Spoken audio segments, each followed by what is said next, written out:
গিরিধার কিচেনে সবাইকে নমস্কার আর ভালোবাসা। আজ আমি পটল পোস্ত বানিয়ে দেখাবো একদম সহজ পদ্ধতিতে।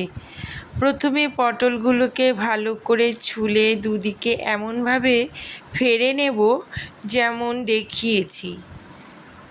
3 চামচ পোস্ত, 1 চামচ তিল, 5টা কাঁচা লঙ্কা দিয়ে বেটে নিয়েছি। এখন কড়া গরম করে 2 চামচ তেল, 1/4 চামচ কালো জিরে, নুন হলুদ দিয়ে মিডিয়াম আঁচে পটলগুলো ভেজে নেব।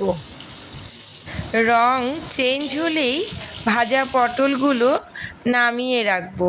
এদিকে কড়া গরম হলে তাতে 2 চামচ সর্ষের তেল গরম হলেই 1.5 চামচ বাটাটা দিয়ে আন্দাজ মতো নুন ভালো করে মিশিয়ে হলুদ আর মিষ্টি 1 চামচ দিয়ে কম আঁচে ভেজে নেব।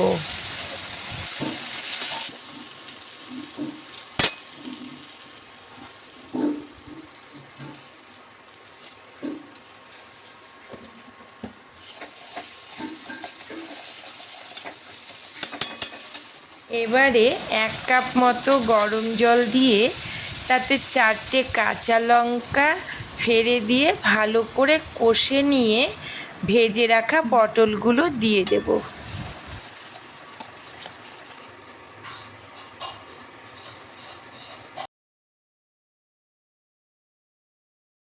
চার মিনিট কম আঁচে রেখে বাকি বাটা দিয়ে 1/2 চামচ লঙ্কা বাটা দিলাম।